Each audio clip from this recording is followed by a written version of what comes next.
आज हम लोग C4 के क्लास में लैंग्वेज अक्रॉस द करिकुलम, जो C4 का क्लास है उसके अंतर्गत भाषा के गुण अर्थात भाषा की विशेषताएं को देखेंगे। तो इसमें पहला बात आता है कि भाषा का एक मानक रूप होता है, अर्थात भाषा कोई भी हो, हिंदी हो, अंग्रेजी हो या किसी भी कंट्री की भाषा हो, तो उसमें कुछ अलग अलग ध्वनि उच्चारण, शब्द, रूप रचना, वाक्य संरचना में अंतर पाया जाता है। ऐसा कभी नहीं हो सकता है कि अंग्रेजी का जो ध्वनि उच्चारण है वो हिंदी में काम करे, हिंदी का जो ध्वनि उच्चारण है वो अंग्रेजी में काम करे, या अंग्रेजी का जो ध्वनि उच्चारण है वो रशियन भाषा में काम करे, या ऐसा भी नहीं हो सकता है कि हिंदी का जो ध्वनि उच्चारण है वो हमारे भोजपुरी में काम करे। ऐसा नहीं हो सकता है। सबका ध्वनि उच्चारण, हर एक भाषा का ध्वनि उच्चारण, शब्द, रूप एवं संरचना, वाक्य संरचना सब अलग अलग होते हैं। यही इसी बात को लेकर कहा गया है कि भाषा का एक अपना मानक रूप होता है। सारे भाषा, या भाषा हिंदी हो या अंग्रेजी हो या रशियन हो या फ्रांसीसी हो, भाषा कोई भी हो, सारे भाषा एक दूसरे से ध्वनि उच्चारण, शब्द, रूप रचना, वाक्य संरचना पे अंतर पाया जाता है।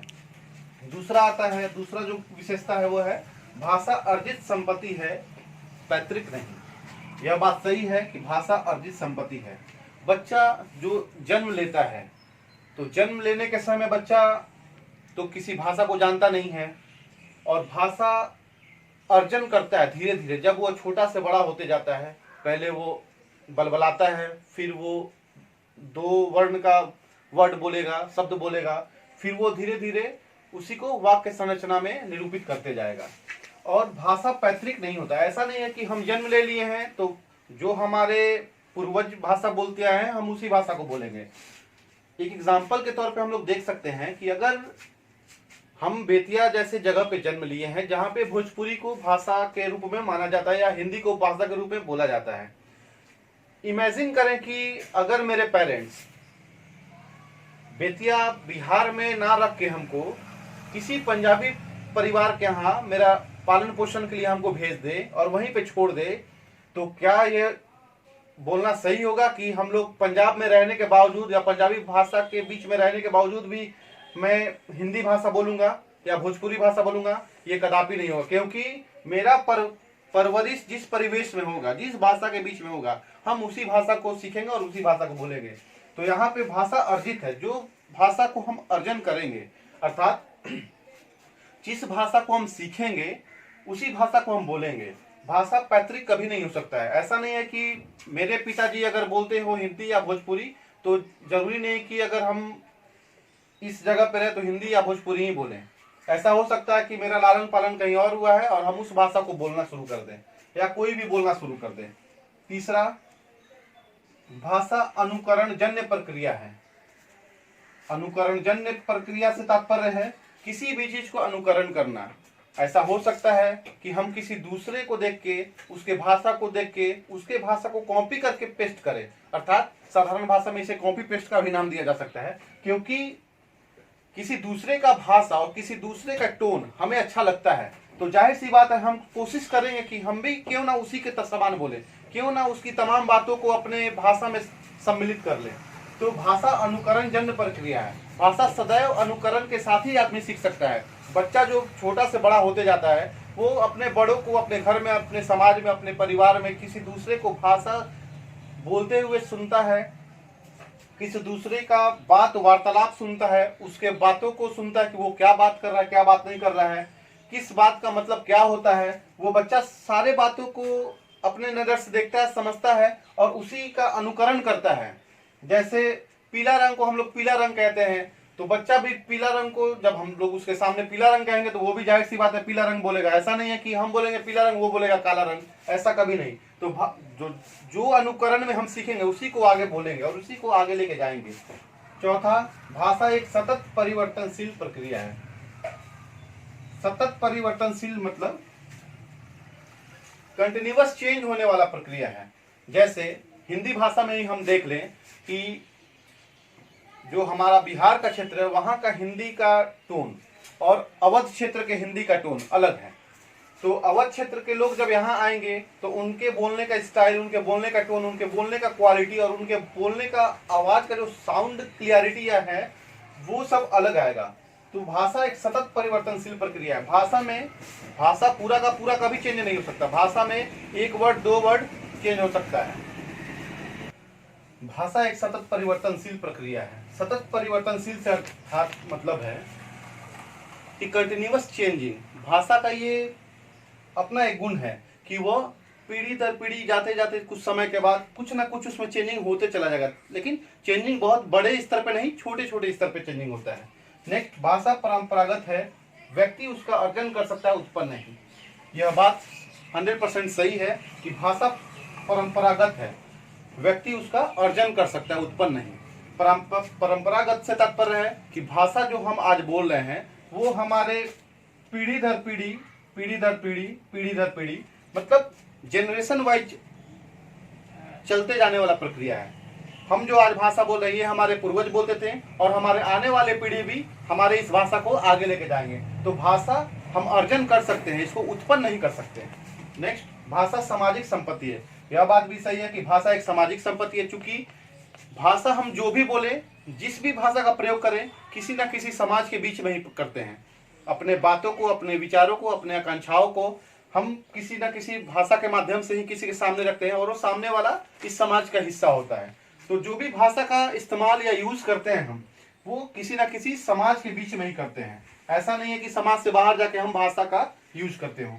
तो भाषा सामाजिक संपत्ति है, तो इस भाषा को सामाजिक संपत्ति का नाम दिया गया है, क्योंकि भाषा हमेशा समाज के भीतर ही हम लोग यूज करते हैं। भाषा का कोई अंतिम स्वरूप नहीं होती, अर्थात जो भाषा मृत हो गया हो या जो भाषा मर गया हो वो तो इस समाज से खत्म हो गया है, लेकिन जो भाषा जीवित चल रहा है तो वो विकासशील है, उसमें थोड़ा थोड़ा कुछ चेंजिंग होते जाएगा और वो अपना एक स्वरूप में कभी नहीं रह सकता है, उसका स्वरूप धीरे धीरे चेंज होते चला जाएगा। नेक्स्ट, भाषा स्वभावतः कठिनता से सरलता की ओर विकसित होता है। यह बात भी सही है कि कठिनता से सरलता की ओर, अर्थात एक छोटे से बच्चे का एग्जाम्पल अगर हम देखें तो कठिनता से सरलता का एकदम सटीक एग्जाम्पल हमें मिलेगा। एक बच्चा जो जन्म लेता है, जन्म के समय वो एक खाली डिब्बे के समान होता है। उसे ना भाषा का ज्ञान होता है, ना ध्वनि का ज्ञान होता है, ना उच्चारण का ज्ञान होता है, ना शब्द का ज्ञान होता है, ना वाक्य संरचना का ज्ञान होता है, उसे कुछ भी ज्ञान नहीं होता। वो बच्चा छोटा से बड़ा होते जाता है और एक आयु स्तर के समय बढ़ते उसका भी भाषा का सुदृढ़ीकरण होते चला जाता है। बच्चा पहले बलबलाता है, फिर दो वर्ण का वर्ड बोलेगा, दो वर्ण का शब्द बोलेगा, उसके बाद धीरे धीरे उसको उस शब्द को जोड़ के वो छोटा छोटा वाक्य बनाएगा। उसके बाद वो जब उस लायक हो जाता है कि परफेक्शन के साथ वाक्य बनाए, तो वो सरलता से किसी भी वाक्य को, किसी भी बात को अपने किसी के सामने रख सकता है। तो यहाँ कठिनता से सरलता का एग्जाम्पल सटीक मिलता है, क्योंकि जो बच्चा जन्म के बाद भाषा सीखना प्रारंभ करता है उसे तो कठिनता महसूस होती है, क्योंकि भाषा तो तुरंत सीखने वाली चीज नहीं है ताकि वो भाषा सुन लिया और बोल दिया, ऐसा तो है नहीं। जैसे हम अपने जीवन काल में अगर एग्जाम्पल ले एक छोटा सा कि साइकिल चलाना सीखते हैं, तो साइकिल चलाना सीखना हमारे लिए बहुत ही कठिन होता है उस समय तक, जिस समय तक हम लोग चलाना नहीं जानते हैं। लेकिन वही चलाना और वही कठिनता खत्म हो जाता है जब हम लोग साइकिल चलाना सीख जाते हैं, तो हम लोग कठिनता से सरलता की ओर आ जाते हैं। जिस साइकिल को चलाने के लिए हम लोग कई बार गिरे हो, कई बार चोटें खाई हो, उसके बाद उसको धीरे धीरे उसको स्टेप वाइज सीखते हैं। जैसे एक पैडल पे पैर रखते हैं, फिर उसके बाद धीरे धीरे उसको डुगराना सीखते हैं, फिर उसके बाद सीट पे बैठ के चलाना सीखते हैं। उसके बाद उस दौरान हम लोग कितने बार गिरते हैं, अंतिम में जाके उस साइकिल को परफेक्शन के साथ चलाना कुछ महीनों के बाद या कुछ सप्ताह के बाद हम लोग सीखते हैं। तो वहां कठिनता से सरलता आ जाती है।